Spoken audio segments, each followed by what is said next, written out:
Perfect. All right, now you can go, Sonia, and I just made you a co-host as well so that you Okay, can perfect. share your screen or do whatever you Share need. screen. Okay. I was going to pull that up real quick. All right. So how's everybody doing today? I mean, you might be on mute, but hopefully thumbs up. Pretty good. Can you guys see my screen okay? Yes. Okay. Yes, perfect. ma'am. All right. So I want to do the next few weeks. I told Amy kind of talk about the different loan types. So that's going to take up the next, few times, 3 or 4 times to get through everything, and just focus on one since we have a short period of time and just give you some tidbits on one at a time. So I wanted to start with FHA. So FHA has been around forever. I mean, I've been doing this almost 20 years. I remember doing when I first got in the business. It's been around for a really long time. It was one of the very first actually loan types. And what it is, it's a government insured loan. And along with VA, VA is also a government insured loan. Each year, and actually I can't take that back every year, but with me being in the business, it's been quite a few years, but loan amounts change each year. So we have what's called a conforming loan amount. You guys have probably heard this term before. That is a type of conventional loan that meets Fannie Freddie purchase standards, as well as it's a specific loan amount. So Fannie Freddie, most of us lenders, we sell to Fannie and Freddie. Each year they'll come out and have a, nationwide, this is our conforming loan limit for this year. So in 2022, it came out and it has been climbing for years now, but it's $647,200. So that's our conforming loan limit. And I'm going to talk about more about that when we get into conventional loans. But the reason I brought it up to start with FHA is because this year, so let me take you back last year. So last year we were at our conforming loan amount was $548,250. I don't know why they just don't round it up. It just doesn't make sense. So I'm so FHA, a lot of times FHA goes hand in hand with, at least in our county, the conforming loan limit. But this year it didn't. So it's actually lower than our conforming loan limit. So as of 2022, maximum loan limit in our county, this is just county because it's going to change depending on what county you're in, is 614,000, and then they had to throw that 100 in there. I don't know why, but so 614,100. So it's actually lower than our conforming loan limit. I've gotten quite a few questions about that, but in each county it's different. Higher price counties, Napa, Contra Costa, Alameda, San Francisco, you're going to have, and I don't know those off the top of my head because it's just happened, so I haven't memorized all those yet, but they're going to be a lot higher because the cost of living is higher over there in the Bay Area. So on an FHA loan, your property types, it could be your primary residence. It can be what we call a PUD, which is a planned unit development, and it can be, you can use FHA with a condo, but it has to be FHA approved. Last time I looked, I think there was one in Vacaville that is actually FHA approved. You can Google it if you type up just FHA approved condos in Solano County. It will bring up a little thing where you could plug in the county, the state, and it will pull up what's approved or what's been rejected, what's expired. So you can actually find it, or if you can't reach out to me, I can help you with that. So a PUD is okay, Amy, you probably will know this. There's a saying back in the day we used to use for PUDs. It's I've taught them this. Oh, you did? Yeah, okay, can somebody answer that? Anybody? PUD is mud. If there's mud or something, yeah, it's the PUD in the mud. There's a puddle.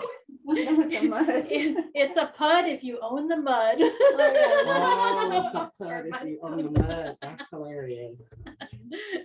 I'm like, I know there's a saying to that, and I always forget it. But we as lenders, we look at that a PUD as a single family residence. So that's why it doesn't have to be approved in a certain way. I mean, it's got to be a PUD, and just from experience, and I wish Solano County would do this, or any county would do this, is have a list of actually which or what our PUDs in our area are. You usually have to call if you're not too sure, calling a title company, reach out to them, and they'll they'll be able to pull it for you, because sometimes it could be a little misleading too, even on the prelim. So so those are the types of property. So you cannot use FHA to buy an investment property. It's strictly for a primary residence. Required down payment is 3.5%. Minimum credit score for us is 580. That actually, when COVID hit, geez, that went up, like a 640 when all the whole COVID stuff happened. But now we're back down to a minimum score of 580. The thing with FHA, you have 2 mortgage insurance premiums.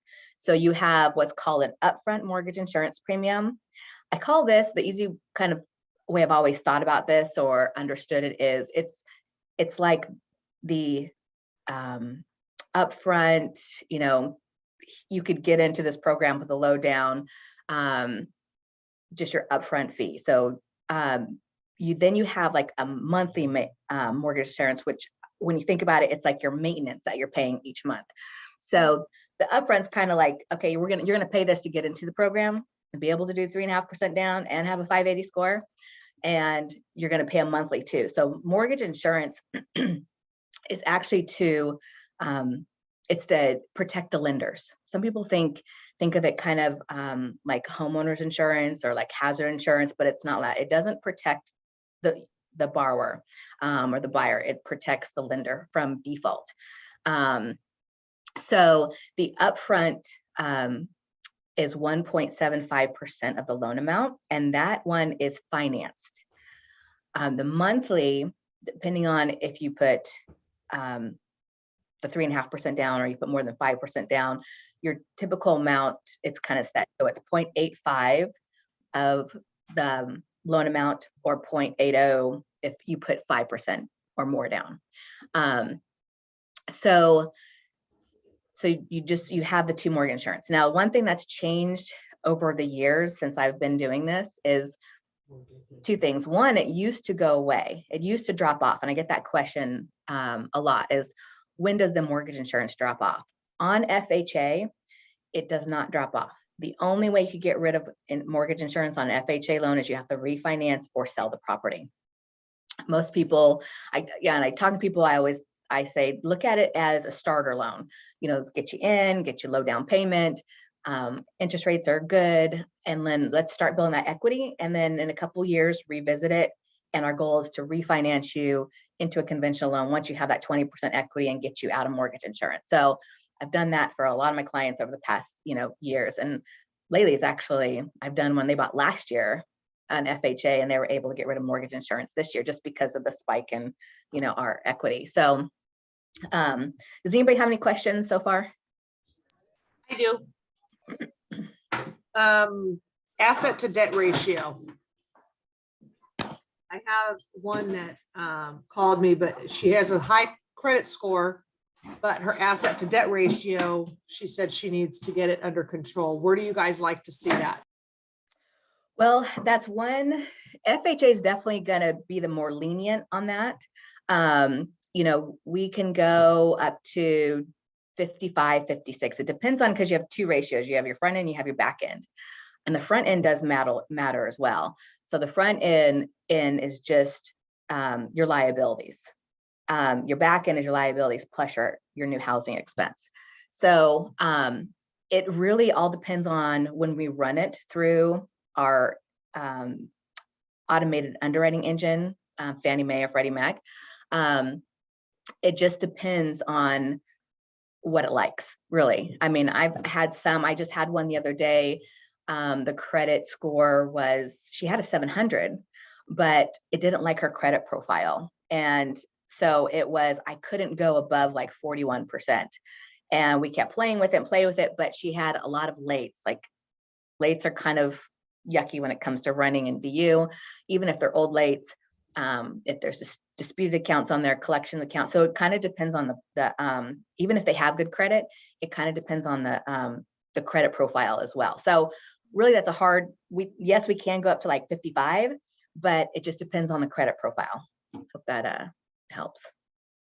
Did she Thank say, you. did she say what they were getting or what the issue was? She just said that her asset to debt ratio is a little high right now. Mhm. So I didn't ask. I'm quiet. Okay. So I just, told her to, when she has more time, because she called me when I was in the middle of the first Zoom call. So I'm gonna call her back and talk to her in more detail. Yeah, and sometimes too, there's more conservative lenders out there than others. So like banks are kind of typical for this, is they may have a cap on their debt to income ratio. So they may, even though we'll go up to whatever we get approved for. So if it's 56, 57, like, I mean, on a VA, I've gotten approval for 61% before. So if we run it, we're good. And if we get an approved eligible, we're good. But some lenders cap it. So they, maybe getting a second opinion might not be a bad idea. Having somebody else review it, because it could be a conservative bank and they may have a cap at, even if they could go 55, they're capped at 50. So let me know if I can help any more on that one. Okay, thank you. Yeah.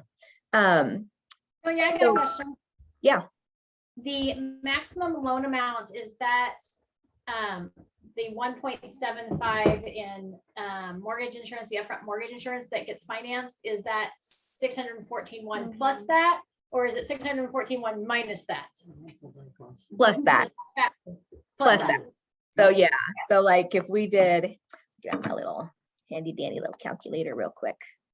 So yeah, so let's say they do the max 614. I'm just gonna do 614,000 times 1.75%. So their upfront's like 10,745, and that's finance. So yeah, so we'll go up. So their loan amount will be the 614 plus that upfront mortgage insurance premium, because they're So with finance. the minimum down, that would put them at a purchase price around 636,000-ish. Yeah. Roughly, yeah. Yeah, roughly, yeah, 636. Let's see how close we are. 3.5%. So 22,260.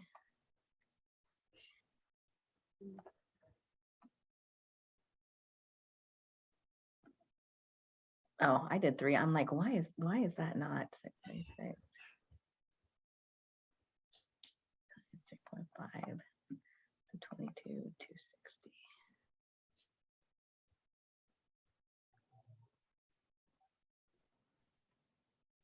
So yeah, close. 614,740.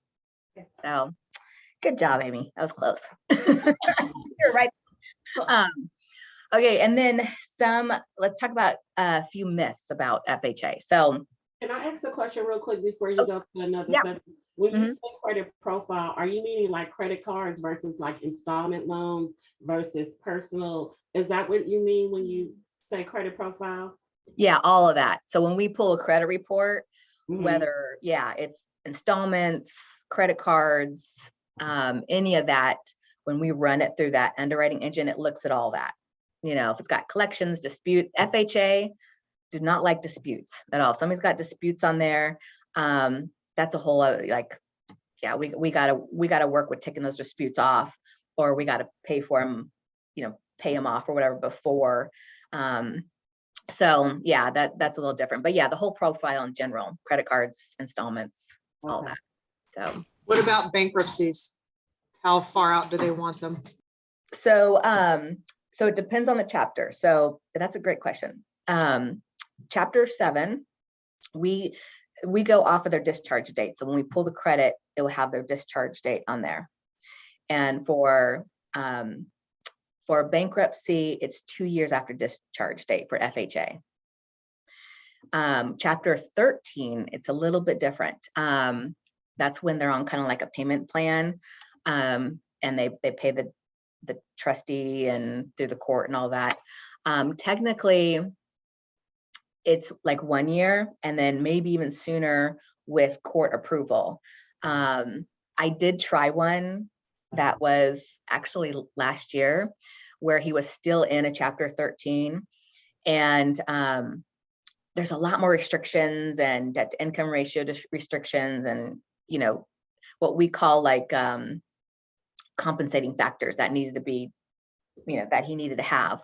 And then we went through all that process, gotten a loan approval, and then it's got to go back. So it had to go back to his attorney, and it's got to go back to the court, and they have to approve it, and they didn't approve it. So, and all he was trying to do is pay the rest of his bankruptcy off, and that was it, and get his interest rate lower. So that kind of sucked that we went through all that work, and then the court said, no, sorry. So I haven't actually gotten one. I've probably done 2 my whole career, and both times the court said no. But so really you're looking at 2 years for that. Now for a short sale or foreclosure. So for short sale or foreclosure, short sale is 3 years, foreclosure is 4 years. And actually I have a really good, I'm gonna make me a note. I have a really good, and I have your guys's emails now. It's a little kind of like grid that talks about conventional FHA, VA, and kind of what the timeframes are, waiting periods after a bankruptcy, a short sale, a foreclosure, a pre-foreclosure, all that kind of stuff. So I'll send that out to you guys too. So that'll be a little handy. On the foreclosure also after 3 years after the discharge date, the same? So it's actually, the foreclosure is actually the trustee sale date. So that should be, we usually actually pull that because sometimes it's on the credit report, but a lot of times, especially back in the day when, like foreclosures were happening all the time, or when people started trying to buy again, we had to pull them to make sure. So we go off of the actual trustee sale date. On the short sale, we go off of the close of escrow date of when that was sold. So we usually ask for like their HUD or their settlement statement. But I haven't dealt with that for some years now, which is good. That's a good thing. And then for MIS. So back in the day, because FHA has been around for such a long time and is one of the first loan programs, back in the day, you would have to have a pest inspection. Now, and been for a lot of years now, no pest inspection is needed. So we don't need it. In fact, like the good news I told you last time, we don't need a pest inspection for anything right now. So, which is great. Another myth is it takes longer to close. Sometimes when someone puts an offer on a property and, a listing agent, if they're not that familiar or educated with FHA loans, they think it closes, the appraisal's harder, or they think it closes, takes longer to close. That's not necessarily true. So I've had no problems with my appraisals on FHA. They care about the same thing. Is like safety and hazard issues. Those are the main things that they're going to call. And we still close them in, between 15 and 20 days. So they really don't take longer to close.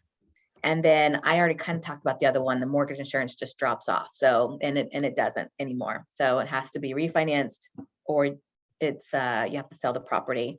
The other thing is that changed down the road. It was like one time it was like the mortgage insurance, the monthly mortgage insurance was tax deductible.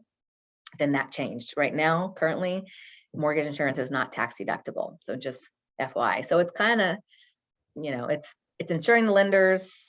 It's getting somebody in, it's getting somebody in the home, for a low down. And, like I said, our goal now is to build that equity and then refinance them out of it. Mortgage insurance, because it does them no good. It's for the lenders. So any questions on that? I have one. So I just wanted to confirm that I understood you clearly. So if someone did the PMI insurance from the initial transaction, they need to refinance, but they have to have the money available in their equity to pay that off. Did I understand that correctly?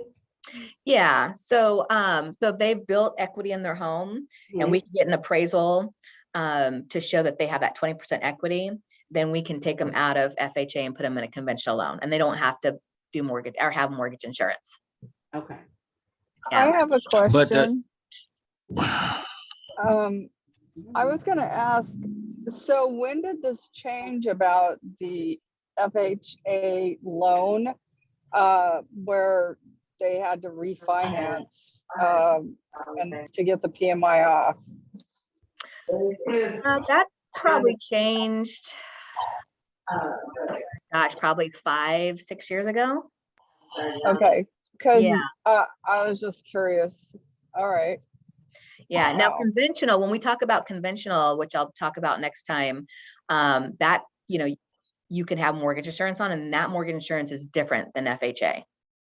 So, but we're going to talk about that when we talk about conventional loans, and that one does and can fall off. But FHA cannot. It's for the life of the loan unless you refinance or sell.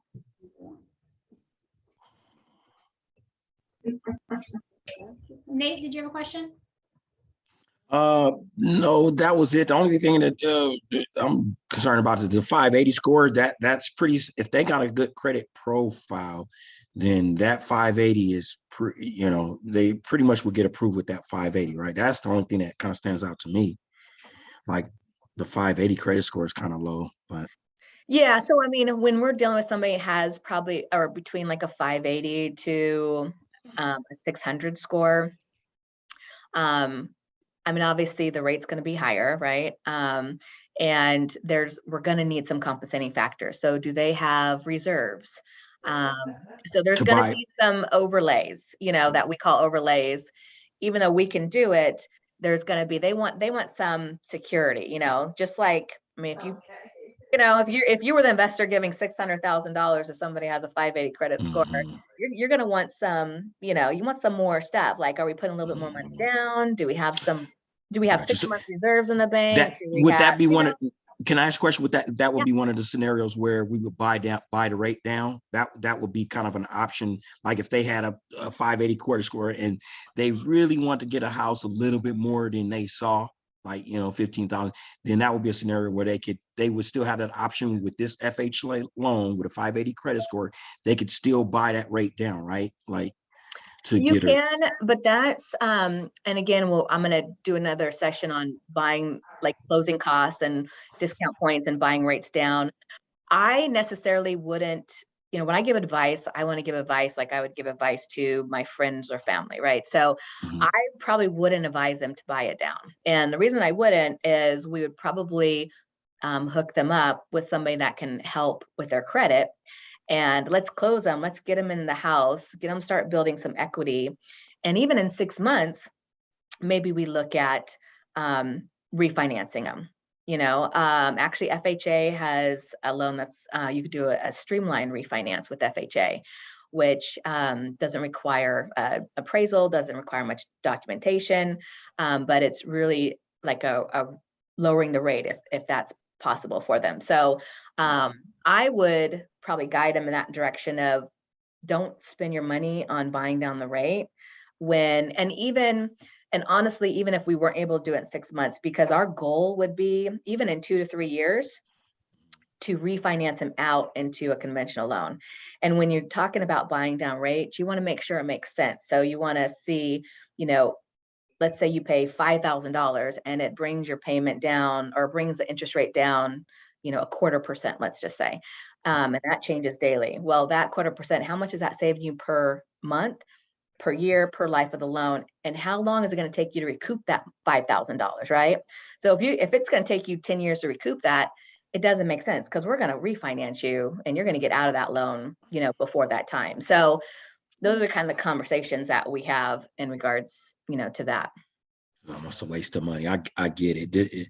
It just doesn't make sense, right? I mean, if it doesn't make sense, then, I mean, on any buy down, whether it's somebody having this low credit Especially score. you lose that extra buy down if you refinance, because you're going to change the terms at that point anyway. Exactly, right. So, Yeah, right.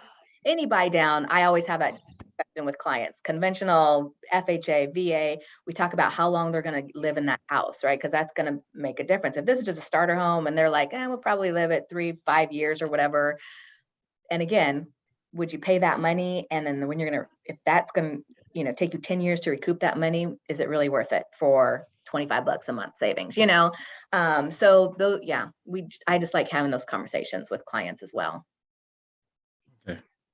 Sonia, does the FHA program still allow you to purchase up to a 4-unit property as long as you occupy one of those units? Yes. Yep. Good point. Yep. You could up to 4 units. Perfect. And do they still also allow a non-occupant co-borrower to help with qualifications? Yep. Actually, that's what I was going to mention next is, No, so yes, you can do.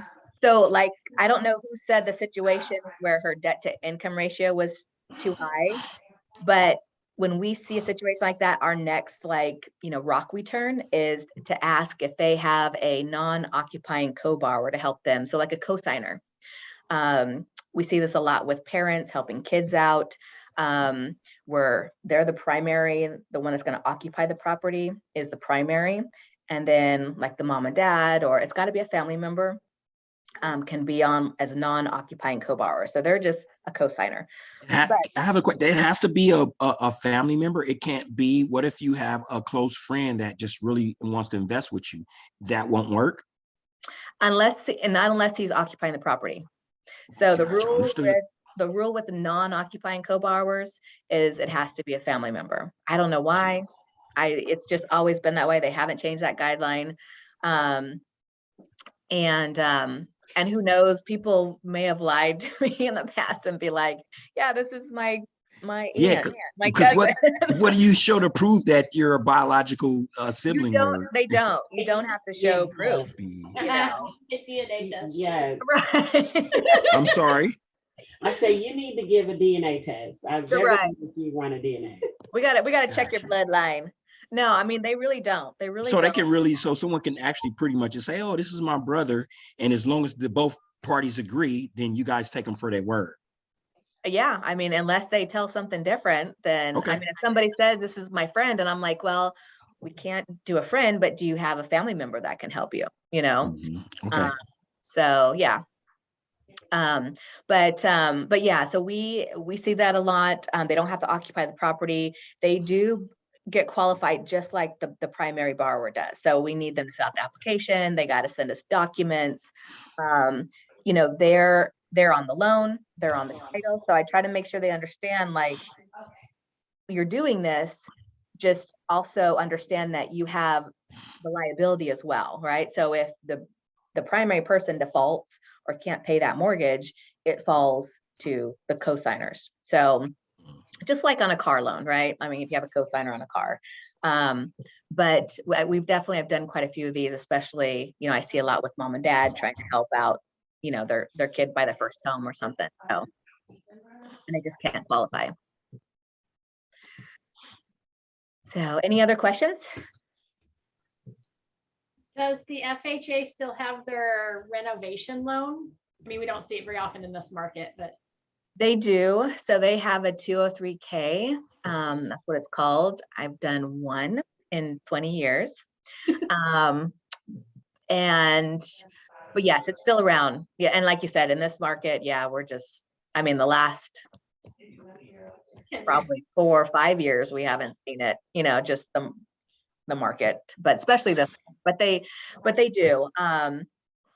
They still have it, and you can get, and I apologize, I don't know if anything's changed, but I think last time it was like you could get like up to 30,000 for cosmetic stuff. It can't be anything like permitted or pool or something like that. But if it's cosmetic, they're basically financing it in the loan.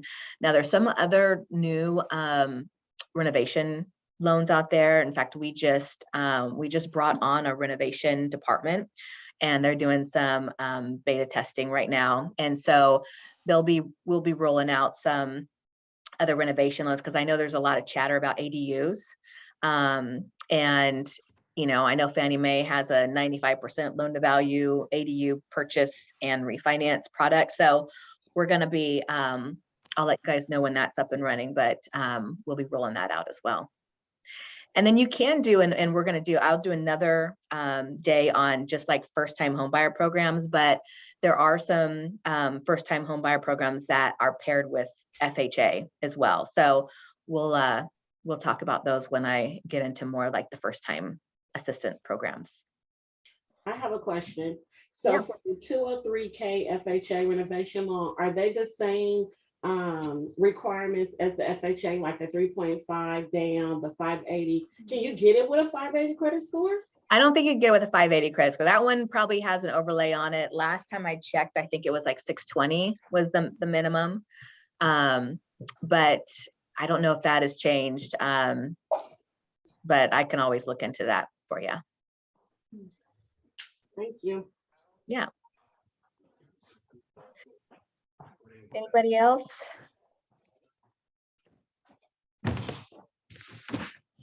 All right. Thank We're you so just much, we're just Sonia. right on time. This is great. So next time we'll talk about conventional loans. And then my homework is to get you guys that grid that has like all the derogatory on there, so you can see, FHA, conventional, VA, and kind of the waiting periods. It's a great thing to save in case somebody asks you. I mean, I know you're not loan experts or anything, but it's a good little tool to have. So I'll send that out to you guys. We love you, Sonia. resources, Sonia. Thank you. You're welcome. So I will see you guys later. Call me if you need me. Thank you. Hey. Bye, Bye. thank you.